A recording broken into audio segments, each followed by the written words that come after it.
The moment I stepped out to take the trash, the black SUV stopped right in front of my driveway like it owned the place. Two men jumped out wearing cheap badges that didn't even shine under the sun. One of them pointed at my house and shouted, "Sir, step aside. HOA security needs to take your son for questioning." My heart froze, not because I was scared, but because my 8-year-old boy was standing right behind me holding his toy truck. He whispered, "Dad, what's happening?" And before I could answer, the same man tried walking past me like I was invisible.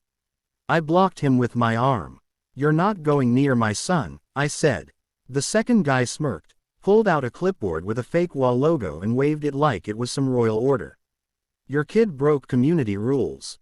We're allowed to remove him for investigation." The way he said, "remove him," sent a sharp heat through my chest. My neighbors peeked from their windows, but no one stepped out. Everyone feared Karen, and she stood on her porch smiling like she had already won. Her voice cut across the street, cold and loud, "If he doesn't hand the boy over, arrest him." My son tightened his grip on my shirt.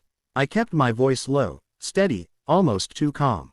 "You sure you wanna do this?" The fake cop laughed. "Sir, don't act tough. We deal with people like you every day."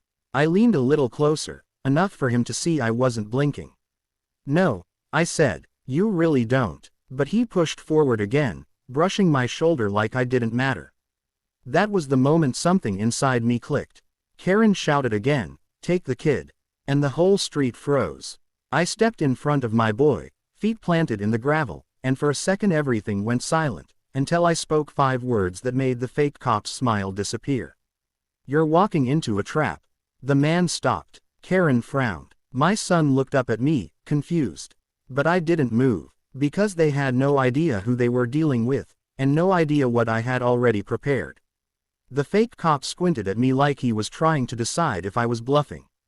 He wasn't used to people standing up to him, definitely not used to someone who didn't flinch. He pressed his badge against my chest again, but this time his hand trembled just a little. Karen noticed it and snapped, "Don't let him scare you. He's just a handyman who bought a cheap house."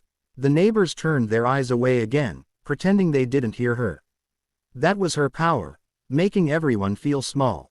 But she picked the wrong day, and the wrong father. The second man stepped behind me, trying to circle toward my son. As soon as he moved, I shifted slightly, blocking him without even looking. The first guy scoffed, "What are you, psychic?" I stared at him and said, "You'd be surprised what I see before it happens." He opened his mouth to argue, but the sound of metal clicking from my porch made him freeze. It wasn't a weapon, it was my security system arming itself. Karen stiffened. "What is that?" she yelled. I didn't answer. I simply reached for my phone and tapped the screen. A live feed popped up showing both fake cops standing on my property. Big red letters flashed over their heads, "Trespassers detected, recording live." The man with the clipboard tried to hide his face, turning slightly away from the camera. My son whispered, "Dad, are they really from the HOA?" I bent down just enough so he could hear me. "They're not from anything real. They're pretending because she thinks nobody will fight back." The clipboard guy stepped forward, voice cracking, "Sir, we're allowed to be here." "The HOA president." "You mean Karen?" I cut in. His throat bobbed. He didn't deny it. Karen stomped her foot. "They're licensed. They have authority. He broke rules, and his kid is a threat to community safety." That last line made several neighbors finally peek outside again, confused and shocked. A threat? My son was hugging a toy truck. I stood up straight and let my voice carry across the yard. "If your men take one more step, this footage goes straight to the sheriff's office." A long pause followed. The first guy swallowed hard. The second one stopped moving completely, stuck between fear and Karen's voice screaming from behind. She yelled, "Don't stop. Do your job." But they didn't move, and right when Karen realized her plan was slipping, a police cruiser turned the corner, rolling slowly toward us. Karen grinned like she summoned it herself. The fake cops straightened their shirts. My son pressed closer to my side. But I didn't panic, because that wasn't the twist. The real twist was sitting inside that cruiser, and he knew exactly who I was. The police cruiser stopped in front of my driveway, lights off, engine humming low. Karen lifted her chin like her victory was already signed. Finally, she muttered loud enough for everyone to hear. Now he'll learn his place. The fake cops straightened up, acting confident again, even though their hands were still shaking. The door opened, and Officer Grant stepped out. The moment his boots hit the ground, the whole street shifted. He wasn't a loud man, he wasn't dramatic, but he had a presence that made people rethink their choices. Karen waved both hands at him like she was calling a cab. "Officer, arrest him. He's blocking an HOA order and hiding evidence." Grant didn't even look at her. His eyes locked on me first, then on my son, then on the two fake cops. And something in his face changed.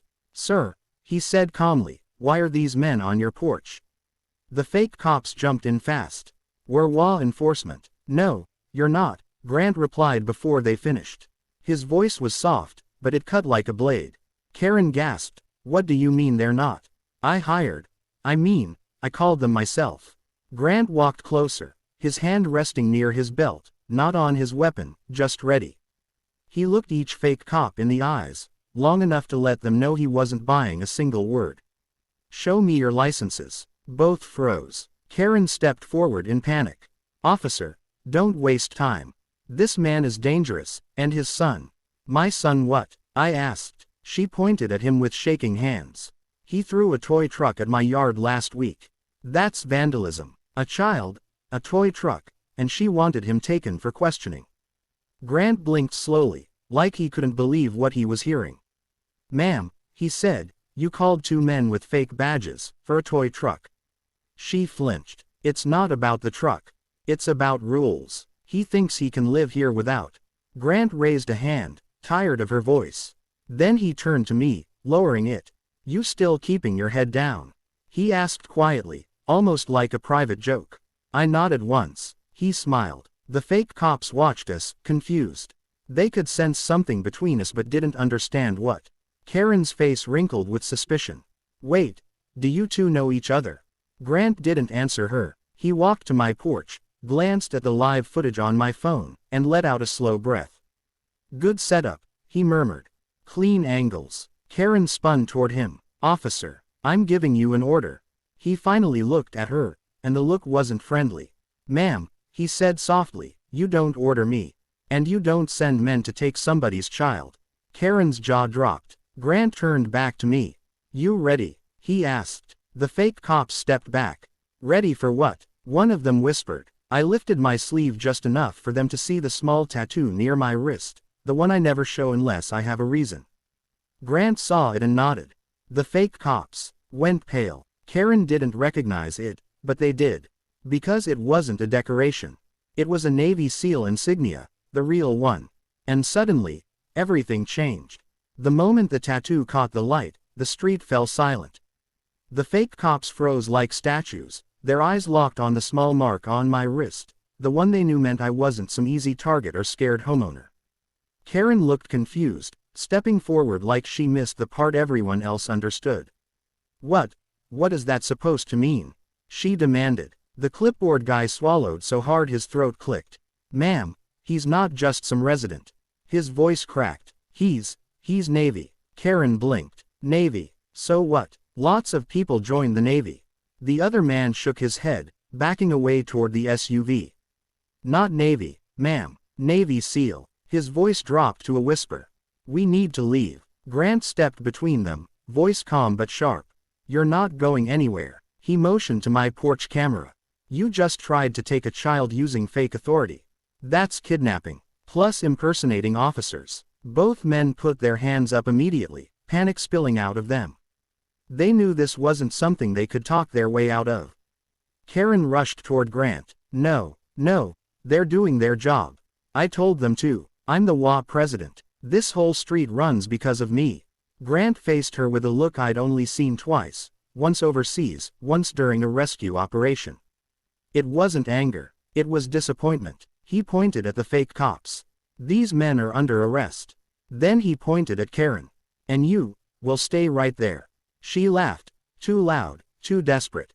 "You can't arrest me. I run this neighborhood. He broke rules and you're taking his side." Grant sighed. "Ma'am, you sent men to take an 8-year-old. You forged notices. You used fake enforcement. You lied to everyone here.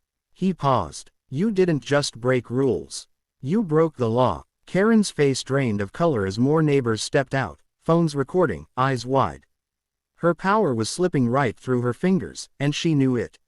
She pointed at me one last time, yelling, "This is your fault. You think your little tattoo scares me. You think being some secret soldier makes you special." I stepped forward, keeping my voice calm. "No, what makes me special is simple. I looked at my son, standing braver now than before. I protect my family." Karen opened her mouth, but Grant raised a hand. "Ma'am, turn around." She refused, shaking her head, until Grant added, "or I'll add resisting." She finally turned. The sound of cuffs closing echoed across the street. The fake cops were already on the ground, hands behind their heads. Neighbors whispered, shocked and relieved at the same time. Some apologized with their eyes for not stepping in earlier. My son tugged my sleeve. "Dad, are we safe now?" I kneeled down, pulled him close, and smiled. "Always." Grant nodded at me before leading the three of them toward the cruiser. "You did good," he said quietly. "Didn't even need to use your real card." I smiled back. Didn't want to scare them too early. He chuckled. "You Navy guys, always dramatic." As the car pulled away with Karen screaming inside, my son leaned against me. The neighbors finally came out, but this time, not out of fear. Out of respect. I looked at my house, at my land, at the place we fought to keep safe. And I whispered the words that carried all the way through the street. "No one takes my kid. Not on my land." The end. Subscribe my YouTube channel for more stories.